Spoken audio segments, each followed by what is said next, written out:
আমি ভাবতে পারিনি বললা মায়ের ওখানে গিয়ে এই রকমটা হবে আমার সাথে।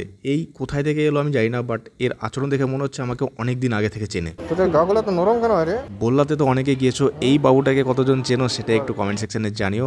এখানে আসা একটা সঙ্গী হয়ে গেছে আমাদের। তো এর নাম কি রাখা হবে না? এরকমটা জিনিস আমার সঙ্গে এর আগেও একবার হয়েছিল। আমি যখন স্কুটি চালাতাম তখন আমার স্কুটির সামনে এসে একজন বসে পড়েছিল আমার সঙ্গে চলে যাবে বলে। তারপরে তার মালিক এসে তাকে নিয়ে যায়, যেটা দেখে আমারও খুব খারাপ লাগে, কারণ আমি অ্যানিমেলদের সঙ্গে খুবই অ্যাটাচ থাকি। তোমরা একটুখানি যদি ভালো করে দেখো তাহলে দেখতে হবে এ আমার হাত থেকে কিন্তু কেড়ে নিচ্ছে না, মানে ওও ভাবছে যে এ যেন ভয় না পায়। আমি তো ভয় ভয় দিচ্ছিলাম, অনেক কুকুর কামড়ও দিয়ে দিতে পারে, আমি তো চিনি না তাকে না। এনিওয়েজ শেষ অবধি তাকে সেখানে রেখে আসতে হলো। তোমরা যদি দেখো অবশ্যই কিছু কিনে খাইয়ে দিও। ওখান থেকে আমাকে ডেকে নিয়ে আসবে। হ্যাঁ ওরকমই খাওয়ার জন্য ওরকম করবো না, তুমি হাঁটতে তোর নাম নাম কি রাখলা? এর নাম হচ্ছে হঠাৎ দেখা, তো হঠাৎ বাবু। হঠাৎ বাবু।